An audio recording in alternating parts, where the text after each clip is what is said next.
The sprinkler head was sputtering like a cornered hamster, spitting out a pathetic mist that dampened exactly one square foot of my new, perfectly average lawn. I was on my hands and knees in the damp grass, poking it with a screwdriver. This, I thought, was the American dream. Home ownership, a non-functional irrigation system, and a creeping suspicion that I was in way over my head. This was my first house, my starter home, as the realtor had called it, with the same enthusiasm one might use for a starter case of shingles. It was in a nice suburban neighborhood, which is code for aggressively beige. The houses were all some variation of sandstone, desert tan, or if you were a real risk-taker, greige. I had just managed to get the sprinkler to stop its death rattle and start spraying me directly in the face when a shadow fell over me. A tiny, yapping shadow followed by a larger, visor-wearing one. "Sir Reginald," a sharp voice called out. "Stop that. You don't know where he's been." I wiped the probably reclaimed water from my glasses. It was Karen. Of course it was Karen. Karen was the self-appointed president of the Neighborhood Watch, the Beautification Committee, and, from what I could tell, the local chapter of People Who Have Too Much Damn Time on Their Hands. She was in her 50s, wore a turquoise visor indoors and out, and was currently clutching the leash of a dog so small and anxious it looked like a trembling ball of lint. Sir Reginald, the ball of lint in question, was yapping at my shins. "Morning, Karen," I said, pushing myself up. "Sir Reginald." "David." She gave a curt nod, her eyes scanning. "New opener on the garage? Looks sturdy. Same color." I glanced at the garage. It was, indeed, the same color. Yeah. They had a sale on sandstone, which is just beige with an attitude." Karen didn't laugh. I'm not sure her face was capable of it. She stopped, put her hands on her hips, and let out a long, long sigh. It was the kind of sigh you'd expect from someone watching a baby seal get clubbed. "David, can I be frank?" My internal monologue screamed. Oh God, no. Frank is not welcome here. Only beige, non-confrontational people are welcome here. Frank is a 4-letter word. Please, Karen, just go back to judging my unmowed for 5 days lawn. Sure, Karen, I said, my voice cracking slightly. Lay it on me. She looked at my house, not just at it, but through it, as if she could see the very studs and foundation and was finding them lacking. "It's just your house is bland." She said it like she was diagnosing a terminal illness, like she was telling me I had 3 weeks to live and I should spend them not being so beige. "I'm sorry?" "Bland," she repeated, tasting the word. "It's a beige box in a sea of slightly different beige boxes. It has no personality. It brings the whole zip code down." She looked down at her shivering dog. "Sir Reginald is bored just looking at it. Aren't you, Reggie?" "Yes, you are." Sir Reginald gave a half-hearted yip, as if to say, "The beige, it haunts me." I had no response. What do you say to that? "Sorry, Karen. I'll go buy some personality at Home Depot right after I fix the sprinkler." She shook her head, the visor glinting. "You just moved in, David. This is your chance to make a statement, to contribute. This is just sad. Think about it." And with that, she and her trembling accessory turned and continued their power walk patrol. I stood there, soaked and stunned. I'd been called a lot of things in my life. Too quiet. A little nerdy.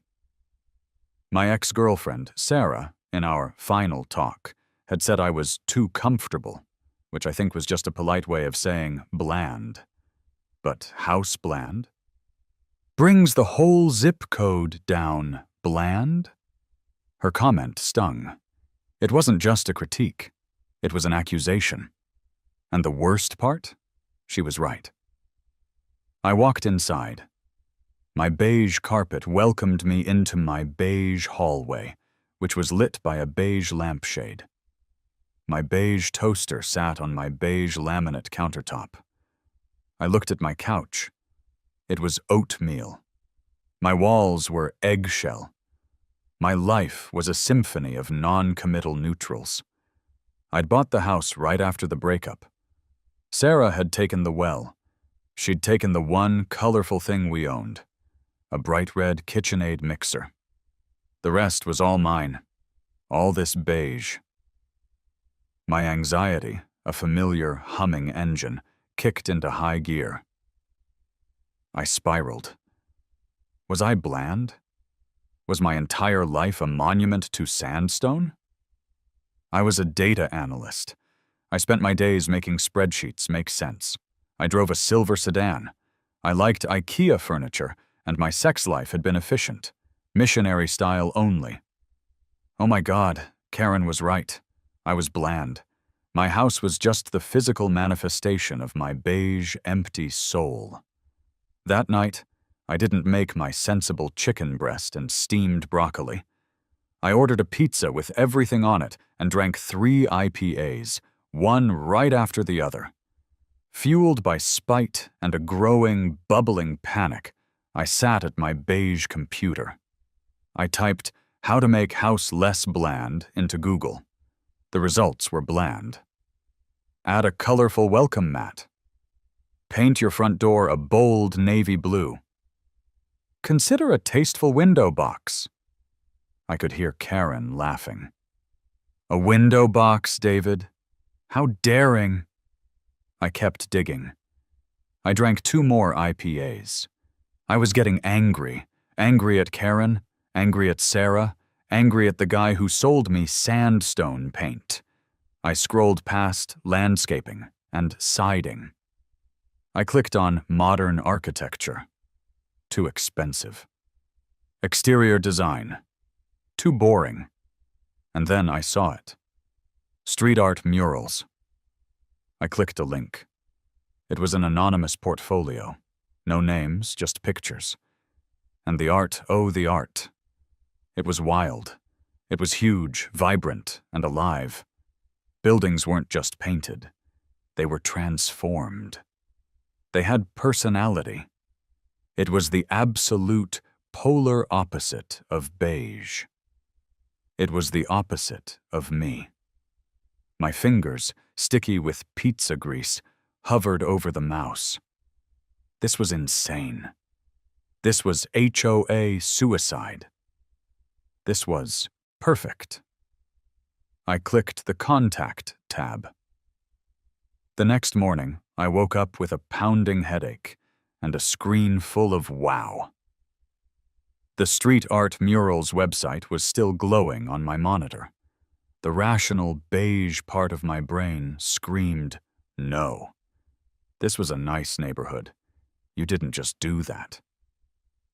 Okay, I said to my oatmeal couch. Baby steps, Dave. Baby steps. Before I did anything drastic, I would try the normal route. I would hire a normal contractor. Maybe Karen was right, and all I needed was something, a statement piece. I'd appease the gods of suburbia. I found a local company called Mike's All Around Handyman and Siding. The website looked like it was built in 1998, which, in a weird way, I found reassuring. The tagline was, "If it's broke, we fix it. If it ain't, we can still paint it." I called. A gruff voice answered, "Mike?" "Hi, Mike. This is Dave. I need an estimate?" "For what? Pizzazz?" There was a long pause. I heard a sound that might have been chewing.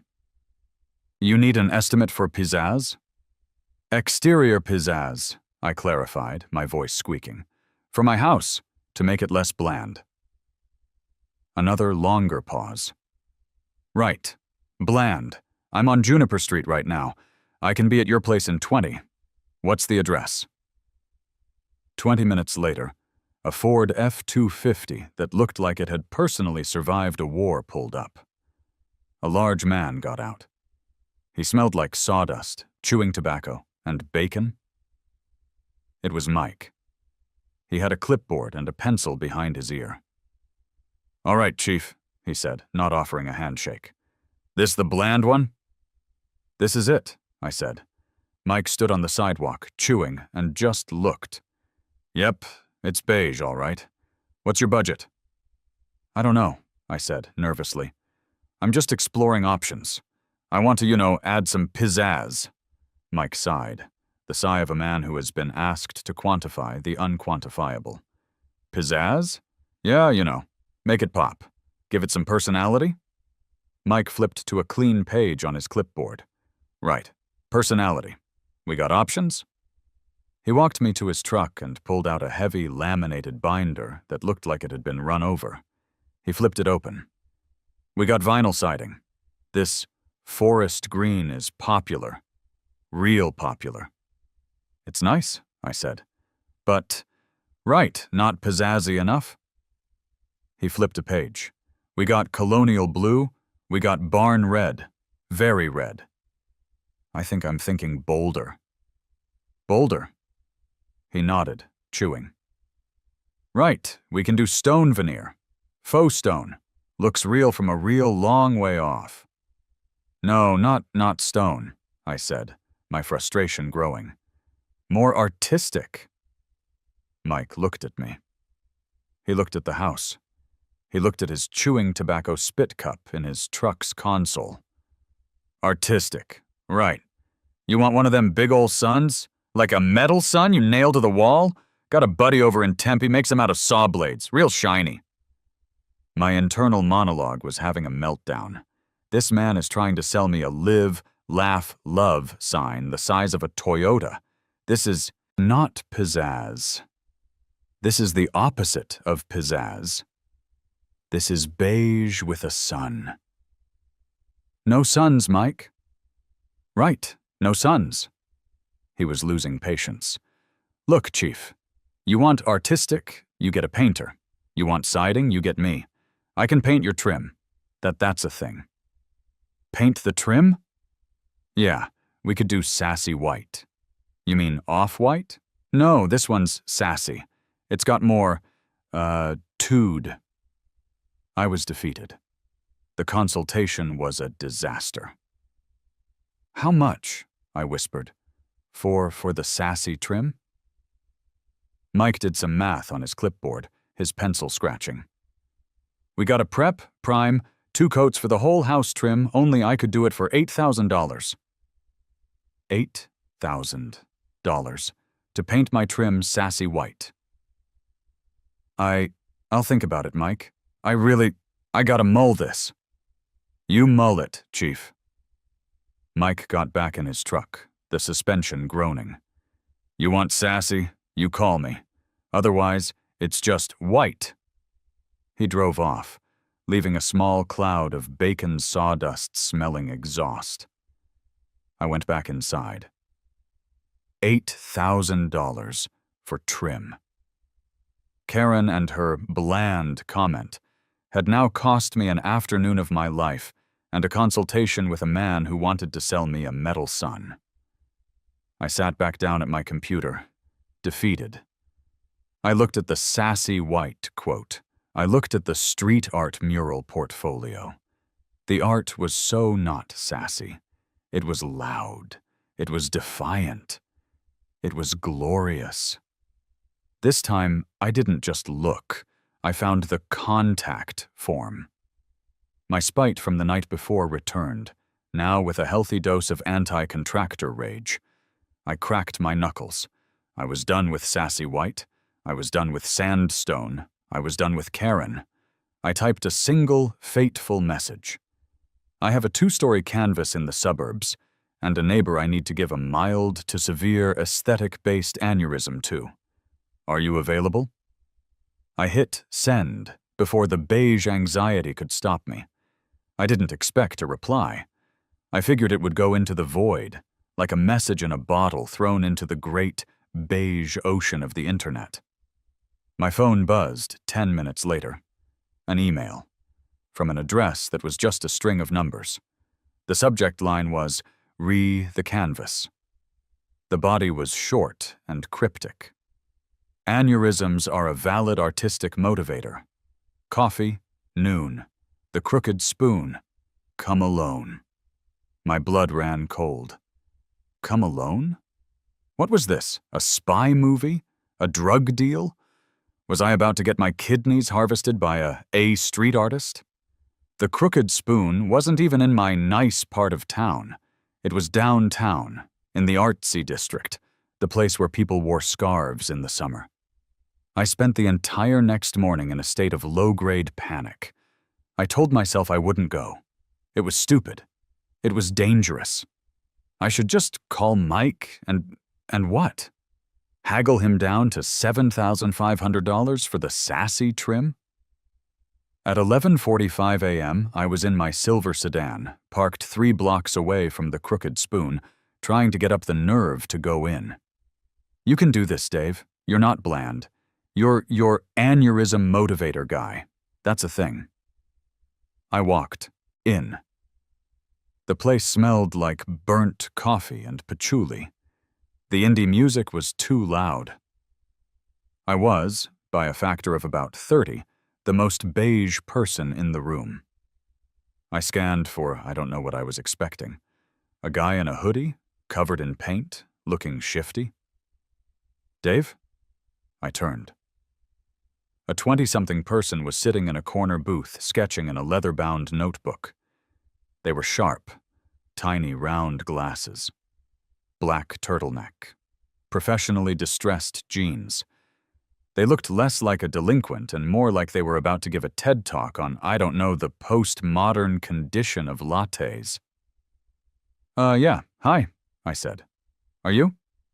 Sly, they said, not looking up from their sketchbook. Sit. I sat. A tiny espresso was in front of them. You're late, Sly said.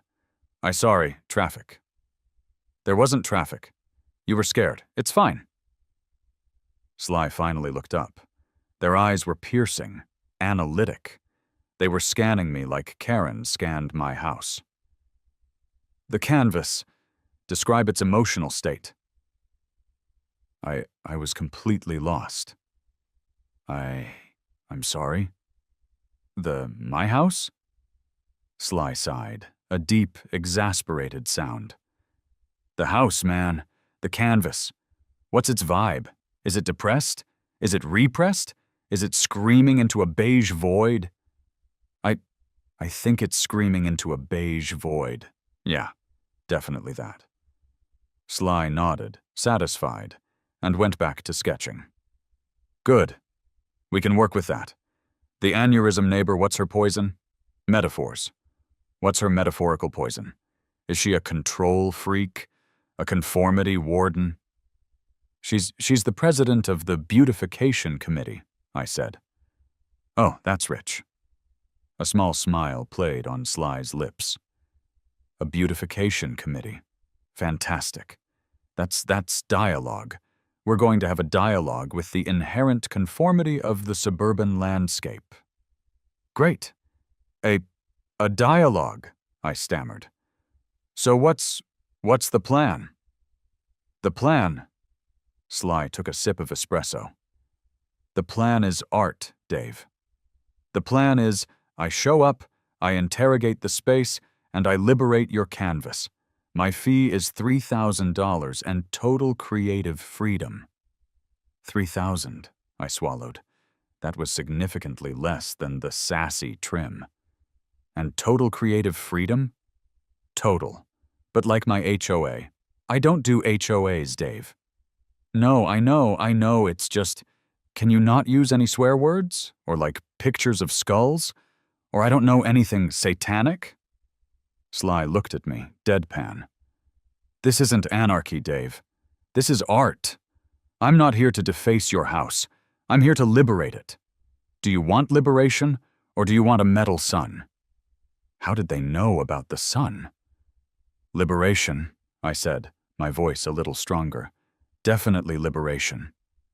Good. Sly snapped the sketchbook shut. I work only at night. I'll need 2 nights. This Friday. The equinox. The equinox? Is that important? It's just Friday, Dave. It just sounds cooler. You will provide a 24-foot extension ladder, high wattage protection, and plausible deniability. My internal monologue was back. High wattage? Protection? Does he mean a gun? I don't have a gun. I have a malfunctioning sprinkler and a lot of beige anxiety. I can't protect anyone. You mean like bright lights? I asked, my voice a squeak. Sly sighed again. Yes, Dave, bright lights. And you.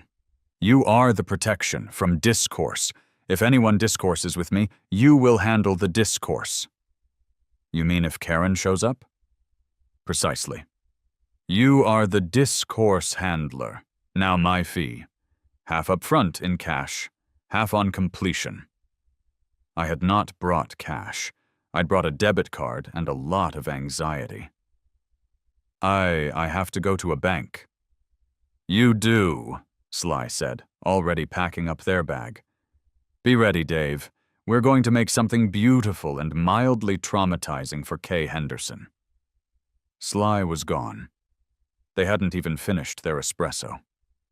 I was left in a cloud of patchouli, with the thrumming of bad indie music in my ears, and a deep, churning, exhilarating feeling of, oh God, what have I done? Friday. I mean, the equinox arrived. I felt like I was planning a bank heist, not a home renovation. I'd gone to Home Depot and bought the 24-foot extension ladder. I'd bought 2 massive 1,000-watt and probably illegal construction lights, the kind that can illuminate a small stadium or, apparently, interrogate a suburban canvas. I'd spent the entire day sweating, jumping at every car that drove by. Was this discourse? Was I handling it? Karen had done her power walk patrol at 8:15 a.m., sharp. She'd eyed my ladder, which was still in my garage, and I felt like she knew, like her bland dar was going off. Yard work, David, she'd called out. Just cleaning the gutters, I'd yelled back, my voice cracking. The gutters are clean, she'd said. I had them all cleaned last week. Billed to the HOA. Right, just checking their work. Can't be too careful. She'd narrowed her eyes and walked on. I'd spent the rest of the day hiding indoors. Night fell. A thick, suburban darkness, broken only by the pale orange glow of the tasteful streetlights. At 11 p.m., as agreed, I set up the lights. I flicked the switch. My house ignited. It was like a movie premiere. My beige sandstone paint, under the glare of 2,000 watts, looked even more beige. It was aggressively beige. I was pacing, drinking a Red Bull, my heart hammering against my ribs. 11:15 p.m. No Sly. 11:30 p.m. No Sly. Had I been scammed? Had I just given $1,500 in cash, in a bank envelope, to a postmodern latte artist who was now halfway to Mexico?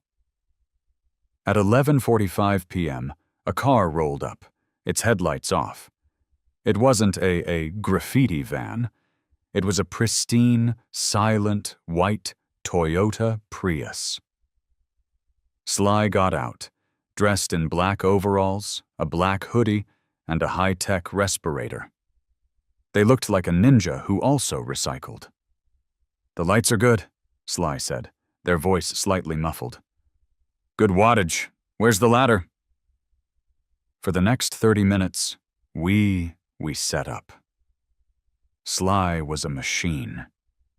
They unloaded dozens of cases of spray paint from the trunk of the Prius, not just Graff cans. These were fancy. Imported, it looked like. Cans with names like Montana Gold and flame. "Okay, discourse handler," Sly said, strapping a headlamp on. "Your job is this." Sly pointed to the sidewalk. "You look out. You pace. You handle the discourse. My job is this." Sly clicked on a massive boombox. Not loud music, just a low, thrumming, ambient electronica. "It centers me," Sly said. "Now go, pace." And I did. I paced. And Sly began. The first sound was a psst, a long, controlled hiss. A line of electric blue, 10 feet long, appeared on my beige wall. Then another. Psst, ch-ch-ch-ch. Sly was fast. They weren't just painting, they were dancing. Up the ladder, down the ladder, grabbing a different can. Psst, hiss. The air filled with a chemical, fruity smell. My house was changing, right before my eyes. I paced. I drank another Red Bull. I was vibrating. This was happening. "Sly," I whisper shouted, an hour in. The side of my house was no longer beige. It was colors. So many colors. "Sly, that's fuchsia! Is that fuchsia? That is so much fuchsia!" Sly paused, halfway up the ladder, a vision in the glare of the work lights, surrounded by a mist of fuchsia. "It's magenta, Dave." Sly's voice was muffled by the respirator. "It's interrogating the false dichotomy of suburban masculinity. Just hold the ladder." "I am. I'm holding it. You're so high." "The art is high, Dave. The art is transcendent." Psst. I jumped at every owl hoot. I flinched at every car that passed on the main road, a block away. I was a 30-something data analyst, acting as a lookout for a suburban art ninja, while my house was being liberated by a cloud of magenta. At 2:30 a.m., it happened. Headlights, slowing down, a patrol car. My soul left my body. My bowels, they considered it. The black and white cruiser pulled up, its spotlight flicking on, pinning me and Sly like two very busted insects. Sly froze on the ladder. The car door opened. A cop got out, slow, hand on his belt. "Evening, sir." The cop's voice cut through the ambient electronica. "Little late for whatever this is." It was Officer Miller. I'd seen him at the Neighborhood Watch chili cook-off. Karen's chili had lacked pizzazz. "Officer Miller! Hi," I said, my voice, I was vibrating. I was a human Red Bull anxiety vibrator. "Just painting. You know, a little late-night touch-up. Good for the, primer. The cool air. It helps the adhesion?"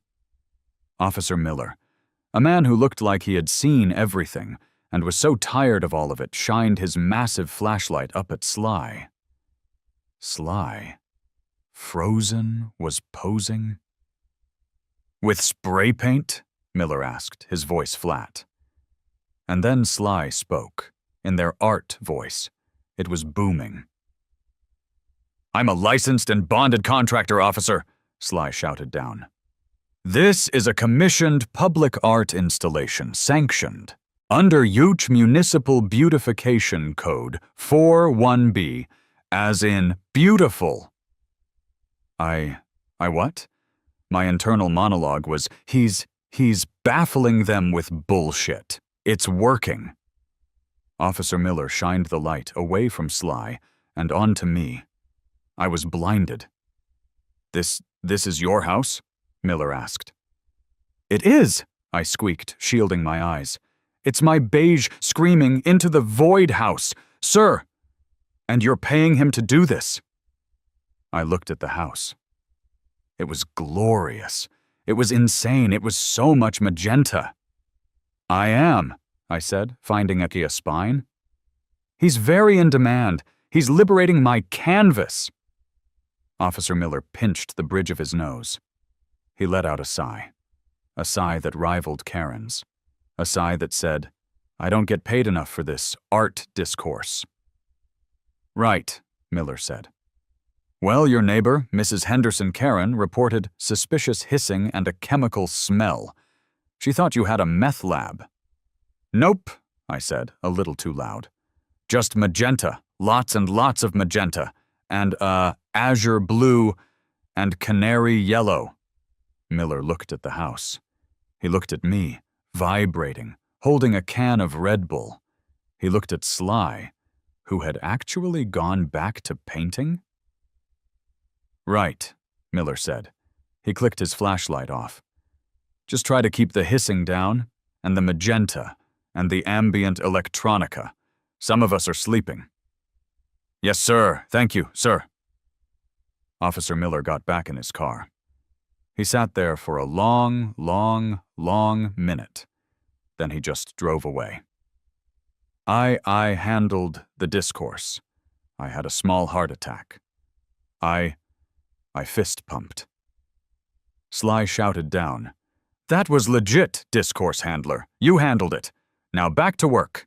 This void isn't going to interrogate itself." Sly worked until 4:30 a.m., and then they were gone. Like a suburban art ninja fairy. The Prius gone. The ladder gone. The boombox gone. The dozens of empty Montana gold cans all gone. All that was left was the thing. And me. I was a wreck. I was coming down off 6 Red Bulls. I was covered in a fine mist of magenta. My beige soul was spent. I went inside. I couldn't look. I made coffee. I trembled. The sun started to rise. That pale, suburban, pink-orange glow. At 6:00 a.m., coffee in hand, my oatmeal robe comforting me, I walked out my front door. I looked up. My house was wow. It wasn't graffiti. It wasn't vandalism. It was a masterpiece. Sly was a genius. The fuchsia, magenta, was perfect. My entire 2-story house was a massive, swirling, breathtaking mural. It was a surrealist landscape. The boring flat wall by the garage was gone. In its place was a giant geometric octopus in shades of azure blue and deep royal purple. And he was reading. He had glasses like Sly's glasses, and he was reading a book. The other side of the house, the boring side, was an explosion of abstract flowers, giant canary yellow and electric lime swirls. They flowed with the architecture. They somehow made the house look bigger, bolder. It was beautiful. It was stunning. And it was on my house. I just stared. My coffee was halfway to my mouth. I was frozen. I think Sly is a genius. I also think I'm going to be sued. By everyone. Possibly by the state. My house, my bland, beige, sandstone house, is now the most interesting thing in a 50-mile radius. I've made a terrible, beautiful mistake. The first visitor came at 7:15 a.m. It was a sound. A skirt thud. I was still on my lawn, in my robe, holding my cold coffee. A kid on a skateboard had literally fallen off his board. He was staring. "Duh," he breathed. He scrambled up. He grabbed his phone. "Dude! Is that a Sly original? Holy sick! That is say-ick!" He was taking pictures. He looked at me. You live here? You know SLY? I stammered. "I am the discourse handler?" "Sick!" he yelled. And he skated off fast. Probably to tell people. The second visitor was Mrs. Gable from 2 doors down. She was 80. She was walking her tiny dog, a non-trembling one. She stopped. She pushed her glasses up. "Oh my," she said. Her voice was a whisper. She walked onto my lawn. She was looking up. "Oh my goodness, David." "Mrs. Gable," I braced. It's vibrant, dear." She smiled. It's like one of those tropical birds, the ones that you know scream." I think it's an octopus." "Is it? Well, he's lovely. He looks smart." She patted my arm. "Good for you, dear. Finally, some color. This neighborhood is so dull." She walked away, humming. The third visitor was a minivan. It slowed. It stopped. The window rolled down. It was a power walker mom, one of Karen's lieutenants. Her name was Jen. She took off her sunglasses. "Wow," she said. "Just wow." She looked at me. I was still in my robe. "Just wow, Dave. You're brave." I love it," she whispered. "Don't tell Karen, but I love it. My kids would die." She blew me a kiss and drove off. I was a hero? A brave, robed, octopus-owning hero? And then I heard it. The air raid siren. No, wait, that was Sir Reginald. Yip, yip, yip, yip, yip. Ip! I turned. Karen. She was power walking. No, she was power storming across her lawn, across the street, onto my lawn. She was shaking. Her visor was vibrating. She had a clipboard. "David," she hissed. Sir Reginald was losing his mind. "David, what have you done?" I looked at my house. The octopus seemed to be judging her.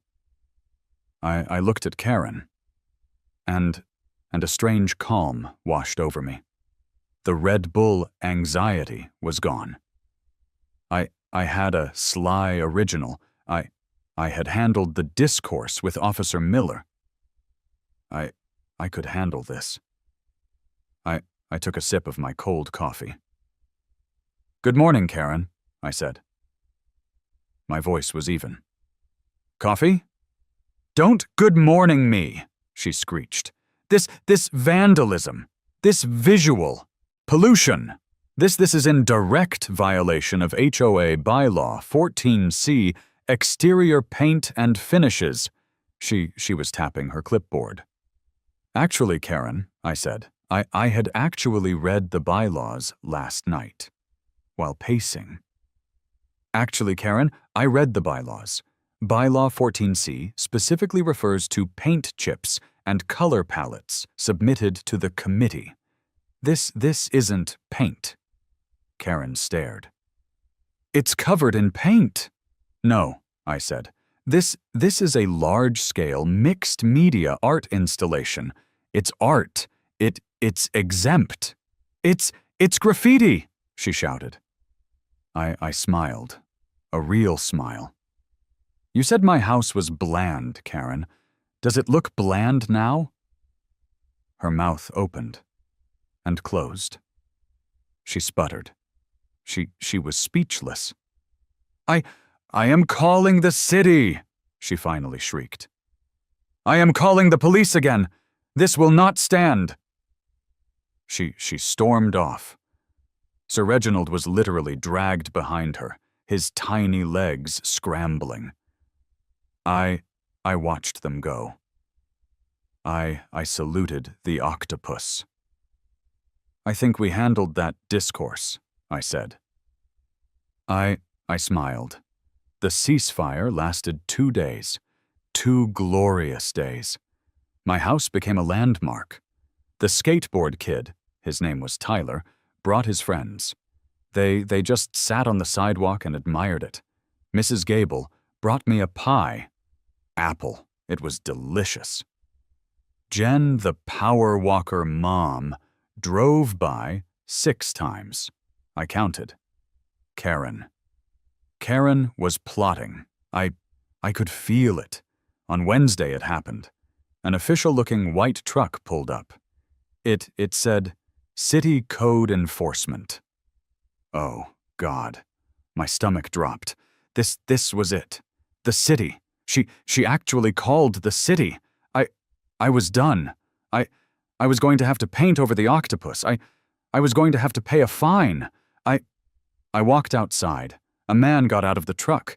He was large. He had a clipboard. He had sunglasses on. He was chewing. It was Mike. Mike, the contractor. "All right, Dave," Mike said. His voice was gruff. "Got a flurry of complaints. A real flurry. From a K. Henderson. Says you let's see..." He looked at his clipboard. "Illegally defaced your own property with neon colors and a squid book?" I swallowed. It's an octopus, Mike. And he's reading." Mike sighed. He pushed his sunglasses up. He stepped back onto the sidewalk. He looked at the house. He really looked. He was silent for a long time. He chewed. "Huh," he said. It wasn't an angry huh. It was a confused huh. A grudgingly admiring huh. "So," I said, my voice trembling, Am I in trouble?" Mike looked at his clipboard. He looked at the house. He looked at me. "Well, see, technically," he said, "technically the city code is real specific about paint jobs. Says you can't have peeling paint or obscene materials." He looked up at the octopus. He ain't peeling, and he ain't obscene, he's just reading." "Right," I said. "And technically," Mike continued, "the HOA bylaw she cited that ain't my department. That's HOA business. So?" "So." Mike lowered his voice. He leaned in. He smelled like sawdust and bacon. "Look, Chief, between you and me, Karen's a nightmare.